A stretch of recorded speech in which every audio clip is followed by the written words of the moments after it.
Right then, lads and lasses, how we doing? Welcome back to the channel. Bruno G has signed a 5-year deal for Newcastle United with a release clause, and some fans may speculate it's actually a bad thing for us. Let's take a look into absolutely everything and some pros and cons if Bruno G did leave Newcastle United. Now, first of all, let's look at the actual contract details. Report by Fabrizio Romano, can't really go wrong with him. Contract is until June 2028, which is just about a 5-year deal. It will include a release clause, which is the big thing about this whole deal shenanigans.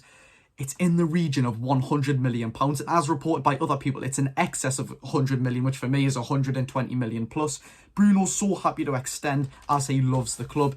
In my opinion, I don't believe Bruno signed this. I mean, of course, he would have had to sign it somewhere, but I believe it's led by his agent. If he absolutely adores the club, as we know he does, he wouldn't want a release clause in any capacity. Now, what we're going to do in this video, just hypothetically speaking, if Bruno left yesterday or tomorrow, what would be the pros and cons of Bruno leaving? Let's take a look at the pros first, which I know it is sad, but let's take a look at the pros. If Bruno G did leave, let's say bottom line he leaves for 120 million, of course it would be Real, PSG, anyone to sign him, the top teams who have this sort of money. Let's say he went for 120 million, we would have at least double that to spend in the transfer window. Of course, we are FFP ruled all over, we barely sell any players. Alan St-Maximin was the biggest one for £25 million. If Bruno left for that amount of money, we would have an extortionate amount to sell. Like we're seeing with Alan St-Maximin, £25 million.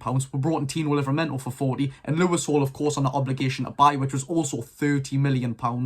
Although players and young promising players in particular are costing extortionate amounts of money in this new transfer season that we've got going on, Enzo Fernandez £100 million, Caicedo 115, absolutely extortionate. With the money we're getting, we can absolutely revolutionise that midfield, and not only the midfield, but have excess amount of money to spend where else we need, probably a right winger. And what excites me is how great our recruitment is. We don't spend this money willy-nilly. We don't spend it like Chelsea. We don't just chuck it anywhere and hope that the player works. We do our homework and we make sure they work. Just to put that into perspective, right? Our lineup in that 1-0 win against Brentford cost £197.8 million, which is less than what we'd be getting from this Bruno deal.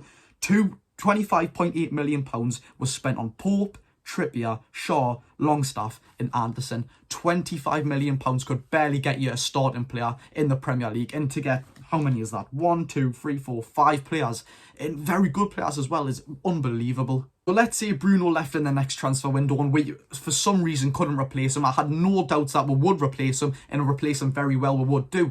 But let's say we couldn't. We still have absolutely fantastic midfield depth. It's probably our strongest area. I just listened to some of these names. Tonali, Joe Linton, Longstaff, Willock, Anderson, and even coming back from loan, Isaac Hayden. I mean, he's not going to do the worst job in the world. And of course, fantastic youngsters like Lewis Miley as well. Midfield is our strongest depth. Now, if Bruno did leave Newcastle United, it would be likely and more favourable for Newcastle United that he moved away from the Premier League. Not only would it hurt us as a fan sentimentally, but it would just hurt us emotionally as well. The likely purchase has been Real Madrid, not only because of their fantastic history with Brazilians, R9, Kaká, Roberto Carlos, but the current history as well. Eder Militao, Vinicius Jr, Rodrigo, and also still signing young Brazilian talents like Endrick from the Brazilian league. Now, there's been a fair few pros, but let's look at the cons.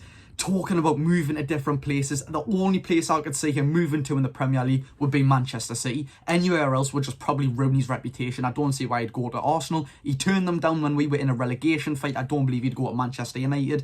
Anywhere else, I don't believe he would go. We know how much he loves Manchester City. We know how much he likes Pep. Pep's praised Bruno G. It would hurt us so much if he went to a Premier League club, but what could we do? Yet again, I think Manchester City are the only team in England with probably a bigger pull than us right now.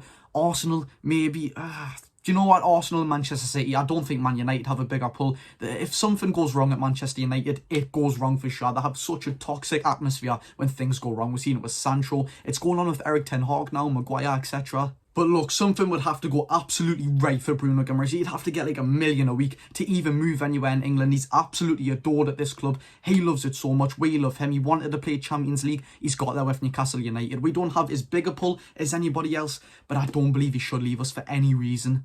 Now, with this short of a release clause and a small of a release clause, shall I say, I know £100 million is yet again an extortionate amount of money, but for midfielders that we've seen go, Bruno G is basically a steal if you base him on his performances last season. He was absolutely outstanding, and towards the end of the season, apparently Liverpool put a bid in for £105 million.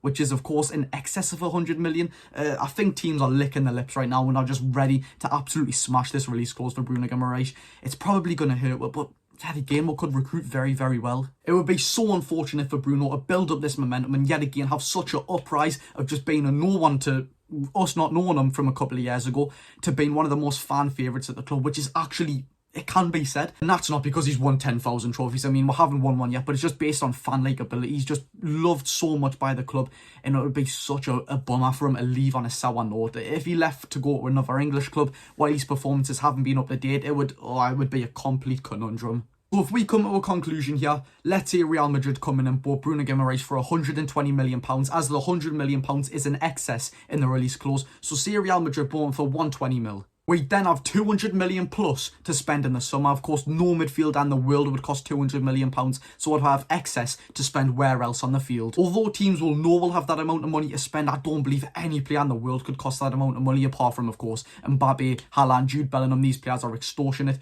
but we aren't daft. We recruit very, very well. We won't be overpriced whatsoever. The club would look to bring in a proper six, and I mean a proper six, and yet again, I can't see many of them sixes in world football being 150 million plus. I think genuinely we could buy any DM in the world. Of course, taking out Rodri out of the equation, he would never leave Manchester City, although I don't think he'd even come to play for Newcastle. Take a few Real Madrids out of the equation as well.